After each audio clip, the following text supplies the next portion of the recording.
Okay, ಈ ವಿಚಾರಕ್ಕೆ ಸಂಬಂಧಪಟ್ಟಂತೆ ಚರ್ಚೆಯನ್ನು ಆರಂಭ ಮಾಡ್ತಾ ಇದ್ದೀನಿ. ಇಬ್ಬರು ಅತಿಥಿಗಳು ನನ್ನ ಜೊತೆ ಇದ್ದಾರೆ. ಮೊದಲನೇದಾಗಿ ನಿವೃತ್ತ SP ಉಮೇಶ್ ಸರ್ ನಮ್ಮ ಜೊತೆ ಇದ್ದಾರೆ. ಸರ್ ನಮಸ್ತೆ, ಕಾರ್ಯಕ್ರಮಕ್ಕೆ ಸ್ವಾಗತ. ಇನ್ನು ಚಿತ್ರದುರ್ಗದಿಂದ ಮೃತ ರೇಣುಕಾಸ್ವಾಮಿ ಅವರ ಚಿಕ್ಕಪ್ಪ ಷಡಕ್ಷರಿ ಅವರು ಕೂಡ ನನ್ನ ಜೊತೆ ಜಾಯ್ನ್ ಆಗಿದ್ದಾರೆ. ಷಡಕ್ಷರಿ ಅವರೇ ನಮಸ್ಕಾರ. ನನ್ನ ಧ್ವನಿ ತಮಗೆ ಕೇಳ್ತಾ ಇದೆ ಅಂತ ನಾನು ಭಾವಿಸ್ತೀನಿ.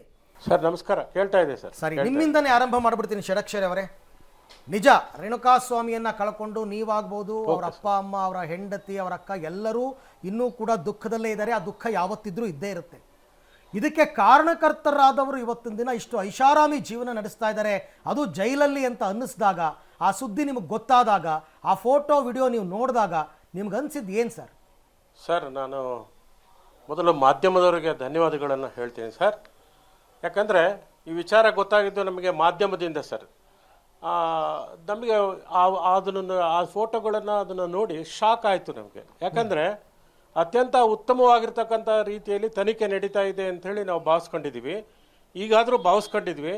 ಆದರೆ ಇದನ್ನು ನೋಡಿದಾಗ ಎಲ್ಲೋ ಒಂದು ಕಡೆಗೆ ಏನು ಈ ಒಂದು ರಾಜಾತಿಥ್ಯಗಳು, ಆಮೇಲೆ ಸೆಲೆಬ್ರಿಟಿಗಳಿಗೆ ಒಂದು ನ್ಯಾಯನ, ಮತ್ತು ಇವರಿಗೆ ಸಾಮಾನ್ಯ ಜನರಿಗೆ ಒಂದು ನ್ಯಾಯನ ಅನ್ನುವಂಥ ಭಾವನೆ ಬರ್ತದೆ ಸರ್. ಆದ್ದರಿಂದ ಸ್ವಲ್ಪ ನಮಗೆ ಬೇಸರನೂ ಆಯಿತು, ನೋವು ಆಯಿತು ಸರ್. ಎಲ್ಲಿ ನಮಗೆ ನ್ಯಾಯ ಸಿಗ್ತದೋ ಇಲ್ಲವೋ ಅಂತ ಅನುಮಾನನೂ ಸಹ ಮೂಡಲಿಕ್ಕೆ ಪ್ರಾರಂಭ ಆಗಿದೆ ಸರ್. ಖಂಡಿತ ನಿಮಗೆ ಹಾಗೆ ಅನ್ಸೋದ್ರಲ್ಲಿ ಆಶ್ಚರ್ಯ ಏನಿಲ್ಲ. ಹಾಗೆ ಸಂಪರ್ಕದಲ್ಲಿರಿ ಷಡಕ್ಷರಿ ಅವರೇ.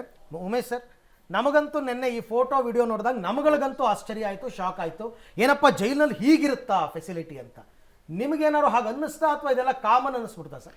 ಇಲ್ಲ, ನಮಗೆ ಇದು ಈ ಥರದ್ದೇನು ಇಂಥವೆಲ್ಲ ತುಂಬ ನೂರಾರು ಫೋಟೋಗಳು ನಮ್ಮ ಹತ್ರ ಇದ್ದಾವೆ. ಭಾಳ ವರ್ಷಗಳಿಂದ ನಾವೆಲ್ಲ ಜೈಲುಗಳಿಗೆ ಸಂಬಂಧಪಟ್ಟಾಗೆ ನಾವು ನಿರಂತರವಾಗಿ ಹೋಗಿ ರೇಡ್ ಮಾಡುವಂಥದ್ದು, ಮತ್ತು ಯಾರು ಒಳಗಡೆ ಇರ್ತಕ್ಕಂಥವ್ರನ್ನ ಮಾನಿಟ್ರ್ ಮಾಡುವಂಥದ್ದು, ಮತ್ತು ಒಳಗಡೆ ಇರ್ತಕ್ಕಂಥವ್ರು ಯೂಸ್ ಮಾಡ್ತಾ ಇರ್ತಕ್ಕಂಥ ಮೊಬೈಲ್ಗಳನ್ನ ಇಂಟರ್ಸೆಪ್ಟ್ ಮಾಡಿ ಅವ್ರು ಏನೇನು ಅನಾಹುತಗಳನ್ನ ಹೊರಗಡೆ ಆಚೆ ಮಾಡಿಸ್ತಾವ್ರೆ ಅಂತ ಅನ್ನುವಂಥದ್ದನ್ನೆಲ್ಲ ತಿಳ್ಕೊಳ್ಳೋಕ್ಕೋಸ್ಕರನೇ ನಾವು ನಿರಂತರವಾಗಿ ಅದ್ರ ಜೊತೆ ಸಂಪರ್ಕ ಇರುವಂಥ ಸಮಯದಲ್ಲಿ ಇವೆಲ್ಲ ಕಾಮನ್ ನಮ್ಗೆ ಅನ್ನಿಸ್ತದೆ.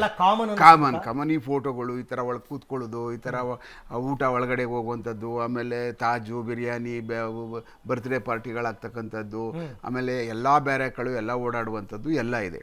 ಜೈಲ್ ಅಂತ ಅಂದ ತಕ್ಷಣ ಏನಾಗುತ್ತೆ, ಒಳಗಡೆಗೆ ಪೊಲೀಸ್ ಮತ್ತು ಜೈಲು. ನಮ್ಮದು ಪೊಲೀಸಿಗೆ ಸಂಬಂಧಪಟ್ಟಂಥ ಯಾವುದೇ ಥರವಾದಂತಹ ಒಂದೇ ಒಂದು ಕಾನೂನು ಒಳಗಡೆ ಇಲ್ಲ. ಜೈಲೇ ಬೇರೆ, ಪೊಲೀಸ್ ಕಾನೂನುಗಳು ಯಾವುದೂ ಇಲ್ಲ. ಅವರು ನಾವೇನು ಜುಡಿಷಿಯಲ್ ಕಸ್ಟಡಿ ಕೊಟ್ಟಿರ್ತಾರೋ ಅವ್ರನ್ನ ಸೇಫ್ ಆಗಿ ಇಟ್ಕೊಳ್ಳುವಂಥ ಕೆಲಸ ಅಷ್ಟೇ ಅವ್ರದ್ದು.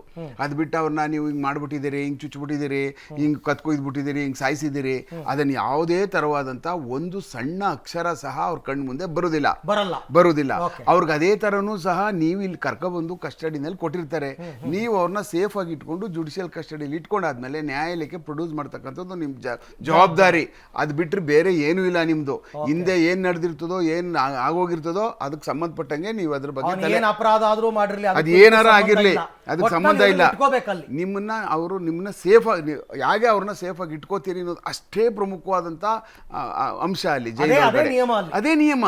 ಅದು ಸರಿಯಾಗಿ ಅವ್ರಿಗೆ ಯಾವುದೇ ಥರವಾದಂಥ ಗಲಾಟೆ ಮಾಡದೇ ಇರುವಂಥದ್ದು, ಊಟಕ್ಕೆ ಕಿರಿಕಿರಿ ಮಾಡದೇ ಇರುವಂಥದ್ದು, ಮತ್ತು ಅವ್ರಿಗೆ ಯಾವುದೇ ಸವಲತ್ತುಗಳು ಒಳಗಡೆ ಇಲ್ಲ ಅಂತ ಅಂದ್ಬಿಟ್ಟು ಅಂತ ಸ್ಟ್ರೈಕ್ ಮಾಡಿಕೊಂಡು ಒಳಗಡೆ ಅಶಾಂತಿಗಳು ಉಂಟು ಮಾಡುವಂಥದ್ದು, ಇದು ಯಾವುದೇ ಥರವಾದಂಥದ್ದು ಜೈಲು ಒಳಗಡೆ ಆಗಬಾರದು. ಇಷ್ಟು ಮಾತ್ರ ಅವ್ರು ಎಚ್ಚರಿಕೆ ವಹಿಸ್ತಾರೆ. ಅಷ್ಟು ಮಾತ್ರ ಎಚ್ಚರಿಕೆ ವಹಿಸ್ತಾರೆ ಒಳಗಡೆ. ಬೇರೆ ಇನ್ನು ಹೆಂಗ್ ಚುಚ್ಚಿದ್ನೋ, ಹೆಂಗ್ ಸುಟ್ಟಾಕಿದ್ರೋ, ಹೆಂಗ್ ಗುಂಡೊಡೆದ್ರೋ, that is none of their business. ಅದು ನಮಗೆ ಸಂಬಂಧಪಟ್ಟದ್ದು. ನಮ್ಗಿಂತ ಗೋಡೆವರೆಗೂ ಇರುತ್ತಷ್ಟೇ. ಗೋಡೆಯಿಂದ ಒಳಗಡೆ ಹೋದ ತಕ್ಷಣನೇ the entire thing is cut off. Sir, ನಿಮ್ಗೊಂದು ವಿಚಾರ ಹೇಳ್ತೀನಿ ಕೇಳಿ. ತುಂಬಾ ಜನಕ್ಕೆ ಗೊತ್ತಿಲ್ಲ, ಪೊಲೀಸ್ ಇಲಾಖೆಗೂ ಬಂದಿಖಾನೆ ಇಲಾಖೆಗೂ ಸಂಬಂಧನೇ ಇಲ್ಲ. ಹಂಗೆ ನೋಡಕ್ ಹೋದ್ರೆ ನಿಮ್ಮ ರೂಲ್ಸ್ ಅಂಡ್ ರೆಗ್ಯುಲೇಷನ್ಸ್ ಬೇರೆ, ಜೈಲ್ ರೂಲ್ಸ್ ಅಂಡ್ ರೆಗ್ಯುಲೇಷನ್ಸ್ ಬೇರೆ. ಅಲ್ಲಿ ಕೆಲಸ ಮಾಡೋ ಸಿಬ್ಬಂದಿಗಳನ್ನ ಪೊಲೀಸರು ಅಂತ ಕರೆಯಲ್ಲ. ಇಲ್ಲ, ಅವರು ಪ್ರಿಸನ್ ಡಿಪಾರ್ಟ್ಮೆಂಟ್, ಅದಕ್ಕೆ ಸಪರೇಟ್ ಮ್ಯಾನ್ಯುಯಲ್. ಅವ್ರು ಯಾರು ಅಲ್ಲಿ ಒಬ್ಬ ಕಾನ್ಸ್ಟೇಬಲ್ ಅಂತಾರೆ, ಇನ್ಯಾರು ಅಲ್ಲ. ಆ ತರದ್ದು ಏನು ಇಲ್ಲ. ನಮ್ದು ಯಾವುದೇ ತರವಾದ ಟ್ರೈನಿಂಗ್ ಪ್ರೊಸೆಸ್ ಅಲ್ಲೂ ಅವ್ರು ಬರುವುದೂ ಇಲ್ಲ. ಯಾವುದೇ ಒಂಚೂರು ಟ್ರೈನಿಂಗ್ದು ಮತ್ತೆ ಸಂಬಂಧಪಟ್ಟಂಗೆ ನಮಗೆ ಬೇರೆ, ಅವ್ರಿಗೆ ಬೇರೆ. ಖಂಡಿತ ಅವ್ರನ್ನ ಇಟ್ಕೊಳ್ಳುವಂಥದ್ದು ಎಷ್ಟು ಚೆನ್ನಾಗಿ ನೀವು ಇಟ್ಕೋತೀರಿ ಅಂತ ಅನ್ನುವಂಥದ್ದು ಅಷ್ಟೇ ಪಟ ಕಲಿಸುವಂಥದ್ದಲ್ಲಿ. ತುಂಬಾ ಜನ ಏನೇನ್ಕೋತಾರೆ, ಇಲ್ಲಿ ಹೊರಗಡೆ ಕೆಲಸ ಮಾಡೋ ಪೊಲೀಸರೇ ಅಲ್ಲೂ ಇರ್ತಾರೆ. ಇಲ್ಲ. ಓಕೆ, ಬರ್ತೀನಿ ಸರ್. ಷಡಕ್ಷರಿ ಅವರೇ, ಒಂದು ಗಂಭೀರವಾದ ಆರೋಪ ತಾವು ಮಾಡಿದ್ರಿ. ಇದೆಲ್ಲವನ್ನ ನೋಡ್ತಾ ಇದ್ರೆ ರೇಣುಕಾಸ್ವಾಮಿ ಸಾವಿಗೆ ನ್ಯಾಯ ಸಿಗುತ್ತೋ ಇಲ್ವೋ ಅಂತ ಅನುಮಾನ ಮೂಡ್ತಾ ಇದೆ ಅಂತ. ಈ ಅನುಮಾನ ಮೂಡೋದಕ್ಕೆ ಏನು ಕಾರಣ ತಮಗೆ? ಅಲ್ಲ, ಕಾರಣ ಅಂದರೆ ಪೊಲೀಸರು ತುಂಬ ಚೆನ್ನಾಗಿ ತನಿಖೆ ಮಾಡ್ತಾ ಇದ್ದಾರೆ, ಸರ್ಕಾರದಿಂದನೂ ಚೆನ್ನಾಗೇ ಸಪೋರ್ಟ್ ಕೊಟ್ಟಿದ್ದಾರೆ. ಆಮೇಲೆ ಪಬ್ಲಿಕ್ ಪ್ರಾಸಿಕ್ಯೂಟರ್ ಸಹ ಉತ್ತಮವಾಗಿರ್ತಕ್ಕಂಥ ಕಾರ್ಯನಿರ್ವಹಣೆ ಮಾಡಿದ್ದಾರೆ ಸರ್, ಅದ್ರ ಬಗ್ಗೆ ಅನುಮಾನ ಇಲ್ಲ. ಆದರೆ ಈಗ ಹೇಳಿದ್ರಲ್ಲ, ಸಾಹೇಬ್ರು ಹೇಳ್ತಾ ಇದ್ರಲ್ಲ, ಬಂದಿಖಾನೆಯಲ್ಲಿ ಇಂತಹ ಈ ರೀತಿ ಆಗ್ತಾ ಇದಾವೆ ಅಂದ್ರೆ ಅದು ನಮಗೆ ಅನುಮಾನ ಮೂಡ್ತಾ ಇದೆ ಅಂತಕ್ಕಂಥದ್ದನ್ನ ಹೇಳ್ತಾ ಇದ್ದೇನೆ ಹೊರತು ತನಿಖೆ ನ್ಯಾಯಾಂಗ ವ್ಯವಸ್ಥೆ ಯಾಕಂದ್ರೆ ಒಂದು ಉದಾಹರಣೆ ಕೊಡಬೇಕಂದ್ರೆ ಊಟದ ಬಗ್ಗೆ ನ್ಯಾಯಾಂಗ ವ್ಯವಸ್ಥೆ ಅವರಿಗೆ ಊಟನೇ ಕೊಟ್ಟಿಲ್ಲ, ಅವರಿಗೆ ಏನು ಎಲ್ಲಾ ಸಾಮಾನ್ಯ ಕೈದಿಗಳಿಗೆ ಹೇಗೋ ಹಾಗೇನೆ ಅವ್ರಿಗೂ ಇರ್ಲಿ ಅನ್ನುವಂಥದ್ದನ್ನ ಹೇಳಿದೆ ಇದುವರೆಗೂ. ಮುಂದೆ ಏನೋ ಇದೆ, ನೋಡೋಣ ಅದೇನಾಗುತ್ತೆ ಅನ್ನೋಂಥದ್ದು. ಅಂದ್ರೆ ಅಷ್ಟೊಂದು ಬಿಗಿಯಾಗಿದೆ, ಒಳ್ಳೆ ಕಾನೂನು ಇದೆ, ನಮ್ಮ ನೆಲ ಚೆನ್ನಾಗಿದೆ, ನಮ್ಮ ಕಾನೂನು ಚೆನ್ನಾಗಿದೆ.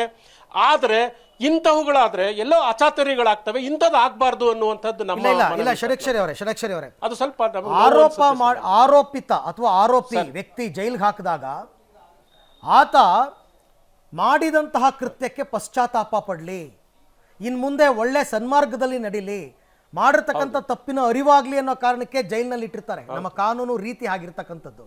ಆದ್ರೆ ಅವರು ಅದನ್ನ ಜೈಲ್ಗೆ ಹೋದ್ಮೇಲೂ ಮುಂದುವರಿಸ್ತಾರೆ, ಸಿಗರೇಟ್ ಸೇರ್ತಾರೆ, ಕಾಫಿ ಕುಡಿತಾರೆ, ಮೊಬೈಲ್ನಲ್ಲಿ ವಿಡಿಯೋ ಕಾಲ್ ಮಾಡ್ತಾರೆ, ಬಿಂದಾಸ್ ಆಗಿದ್ದಾರೆ ಅಂತಂದ್ರೆ ಜೈಲ್ಗೆ ಹಾಕೋದ್ರಲ್ಲಿ ಏನು ಅರ್ಥ ಅಂತ ನಾನು ಕೇಳೋದು. ಇಲ್ಲ, ಅವರಿಗೆ ಅವ್ರ ಮುಖ ಭಾವನೆಯನ್ನು ನಾನು ನೋಡಿದ್ನಲ್ಲ ಸರ್, ಆ ಫೋಟೋ ನನಗೆ ನಮ್ಮ ಮಾಧ್ಯಮದ ಮಿತ್ರರ ಮೂಲಕನೇ ಸಿಕ್ತು. ಆ ಮುಖ ಭಾವದಲ್ಲಿ ಯಾವುದೇ ಪಶ್ಚಾತ್ತಾಪದ ಭಾವನೆನೇ ಇಲ್ಲ ಸರ್. ಅದು ರೈಟ್, ಕರೆಕ್ಟ್, ಪಶ್ಚಾತ್ತಾಪದ ಭಾವನೆನೇ ಇಲ್ಲ. ಆದ್ರಿಂದ ನೀವು ತಾವು ಏನು ಹೇಳಿದ್ರಲ್ಲ, ಅದು ಅಕ್ಷರಶಃ ಅದು ಅರಮನೆಯೋ ಅಥವಾ ಸೆರೆಮನೆಯೋ ಅನ್ನುವಂಥದ್ದು ನಮಗೆ ಸಂಶಯ ವ್ಯಕ್ತ ಆಗ್ತಾ ಇದೆ ಸರ್. ಖಂಡಿತ ಖಂಡಿತ.